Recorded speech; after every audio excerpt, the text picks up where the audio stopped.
Hi, I'm Chris Kimmer and welcome to INFO-I421 Data Mining.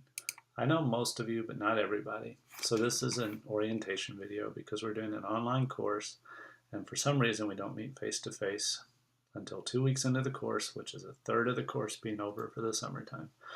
So this video is just supposed to give you an idea about how I-421 works as a hybrid course where 2/3 of it is online, and then also an overview of how the grades work and how the weeks are going to break down, what we're going to be looking at with data mining. This Chrome Beauty right here is my microphone. It's a little awkward to record this, so bear with me. And I'm using this stylus, which I'm not very good at. So lots of fun stuff with the online thing. What I wanted to talk about first is what we're going to cover in the 6 weeks of summer. It's kind of tough to cover data mining in 6 weeks, but we'll give it a try. What we're going to spend the first 2 weeks talking about are just the basics, the foundations. So what we mean when we're talking about data mining. Part of that is going to be covering the first 2 chapters in the book, but then part of it's going to be some material from outside of the book. We're going to have to learn some basic statistics, and for that we'll use a different data mining textbook. The reading is free through the library. And also what we'll be looking at is how to visualize data. For most of that we'll be using Microsoft Excel, but we'll also do a couple other things. So we'll spend 2 weeks doing that. We don't meet the first week because 4th of July is a holiday. And so the good news is you guys get some extra work to do online because of that. So you don't get to take a class off. You just don't have to show up and meet me. We'll meet on July 11th will be our first meeting. After we spent 2 weeks coming to grips with the foundations, then we'll talk about the actual methods used in data mining. So if we have a big data set and we want to learn from it, that's really the most simple description of what data mining is. There's a lot of different approaches we can use. We won't learn about all of them this semester. That's impossible in an undergrad course or even in a graduate course. But we'll learn about the most important ones, the most widely used ones, and the most popular ones. And we'll spend 2 weeks with that. You'll find that the first 2 weeks move pretty fast because we're seeing a lot of background stuff. And then the next 2 weeks, or the next 3 weeks, in fact, we're going to slow down quite a bit. And we'll spend some time lingering over all the different algorithms. What we'll do the last week of class is we'll deal with some more advanced stuff. So basically, after we've seen a lot of different things that you can do with data mining, we'll be ready to then say, okay, well, here's some other neat things you can do to your data. You need to be a little more comfortable with the basics that we saw in weeks 1 and 2 and with the basic algorithms we saw in weeks 3 through 5. So then we'll kind of circle back around and see some more advanced stuff the last week. So after all 6 weeks, you should have a pretty good background in data mining. You can put that you know about data mining on your resume. You can list the different methods we'll see by name that you'll know how to do those. And then you can also list that you're pretty skilled with statistics in Excel, visualization in Excel, and then some other data mining software we're going to use, which is called Weka. And you can also list that on your resume. But most employers don't care about that, so it's up to you if you want to list it. The one thing we'll do around week 5, you're going to take a test. The test is going to be a pencil and paper test or pen and paper test at the testing center on campus.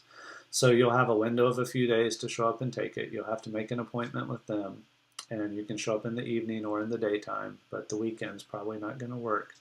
You'll take the one test. It'll cover essentially the first 2 weeks and then the next little bit of class. The test is not going to cover the most advanced stuff. We'll only deal with that in class. So that's essentially the way the class is going to work. The last thing I want to talk about is the stuff you'll be handing in, the stuff you'll be graded on. So like I mentioned, there's going to be one test this semester. That's going to end up being 20% of your grade, so it's pretty important. That's basically where you get to show off that you understand what data mining is, what the different kinds of data mining are, and when we might use different approaches. To help you with that, because a lot of the course is going to be reading from our textbook. It's a big textbook. We won't read all of it, but we'll spend most of the time in the course reading parts of it. I have a few quizzes from the early chapters of the textbook where the quizzes can kind of say to you, hey, this is the most important stuff. This is what you need to be getting from the reading. There's only going to be 3 of them, and so they don't count that much, but they're, like I say, a good way to show you what's important. What you are going to have a lot of are homework assignments. And homework assignments, because this is a hybrid course, end up being a little bit weird. The way this course is structured, you do some reading from the book, but that's the same kind of stuff you'd be doing outside of class if it were a face-to-face course. There's also some notes, and some of the notes are going to have my beautiful narration, just like this video. Some of the notes will just be PowerPoint, and then some of them may be typed up text for you to read. But because you're not going to be spending the whole class time, that if we worked it out, the class time for this course, because it's a summer course, will be about 4 hours a week. Instead, you only have about 90 minutes. So what that means is we'll be pretending that we're meeting.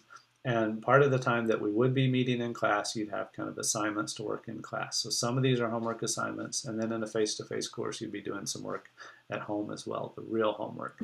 So all of that gets lumped together into this 25% online grade. The other thing we'd be doing in class is we'd be kind of discussing some applications of data mining, some ethics of data mining, some approaches to it. Because we don't meet that much, we're going to have those discussions online. And so your participation in those discussions is part of your grade. It's 10%. The grading scale is 10 points, so that means 1 letter grade.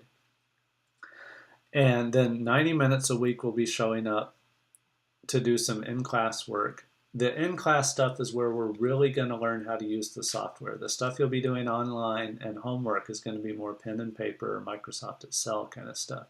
In class, we'll actually be doing some pretty sophisticated things with data mining and with the weakest software. So if you're bringing a laptop to class, the first time we meet, you want to install this software before you show up. Otherwise, you can just use the lab computers and they will have the software you need on it. Knock on wood, I haven't double checked that yet. So the last part of your grade, there's a project you're doing where you're gonna, whatever your cognate is, if it's bio, criminal justice, psychology, whatever, you're gonna find a data set that applies to your cognate area or came from your cognate area, and then you're gonna mine it. So you'll be using the weakest software and or Microsoft Excel, depending on exactly what kind of data you come up with. And then you'll go through the data mining process, which is a pretty important thing we'll learn this semester. And then you'll document not only the process you went through, but then the results you found. So what this project basically is, this is not a semester-long project like in other informatics classes that I've taught or you may have taken with Dr. R. Instead, it's like a big homework assignment on steroids. So it counts a lot of your grade, but it's not something I expect you to start working on week 1. So what that means is we'll talk about it later in the semester. If you look at the schedule that's with the syllabus, you'll see about halfway through the semester you have to tell me what your topic is, and then the last day of class you have to hand in your project, and then I get the pleasure of trying to grade all those on the last day of class. So the very last thing I want to talk about, and I'm going to demo this nifty software, I'm going to switch to whiteboard mode here, is how the online stuff is structured. And so I always trip up. I want to say OnCourse because we're all used to using OnCourse, but OnCourse has been ditched unceremoniously by IU. We could still use it, but why live in the past? So we're using this new thing called Canvas. There's a couple different ways to get to the Canvas website. One is just to go to the OnCourse site that you're used to, and then you'll see a redirect and it'll take you to Canvas. The other thing is to use the official URL for Canvas, which is something like instructure.iu.edu, something like that. Who can remember that? Anyway, what I use if I need to go directly to it, and I haven't had the sophistication to bookmark it, is canvas.iu.edu, and then it's a site that's basically like OnCourse that shows you all your classes. It's better than OnCourse. We've just adopted this. I looked at it thinking I wouldn't use it, but it's way better than OnCourse, so we're going to use it. So just be aware of that. If you have any trouble with it, send me an email. The way the Canvas site is going to be set up, it's just like OnCourse that you can go directly to assignments and discussions and the syllabus and all of that stuff. But what we're going to have is we're going to have one folder per week where most of the files are going to live. And so what that means is if you have Notes for that week, and it's week 1, they're going to be in the week 1 folder. If you have notes for week 2, they're going to be in the week 2 folder. If there's supplementary files or data sets for that week, they're going to be in that folder. I haven't officially decided if everything's going to live on Canvas or if I'm going to set up a separate website where there can be links to videos and stuff like that. But if it's an external website I end up using, the links will be in that folder for every week. So what I'm going to try to have is by the end of the start of class, so by the end of week 0, the week before class starts, all of week 1 is going to be posted. By the end of week 1, I'm going to have the first half of the course posted. By the end of the first half of the course, the rest of the course is going to be posted. What that means is if you need to, if you're worried about time management or completing all the work, you're welcome to work ahead. The deadlines are going to be such that you have to finish all the week 1 work by the start of the second week. You have to finish all the week 2 work by the start of the third week, and so on. That being said, though, you will be allowed to work ahead. So if you end up taking quizzes as you're doing the reading ahead and then you go back and do the homework assignments, that's perfectly fine for the course. Basically, though, you have to complete all the work before the deadline. If you're late handing in things, there's a penalty. If you don't take a quiz in time, you get a 0 on it. The computer locks you out at the end. Okay, so that's the course orientation. That's all I want to tell you guys right now. If you have any questions, send me an email, come by office hours. Do not wait until 2 weeks into class where we first meet face to face, but get in touch with me right now if you have questions.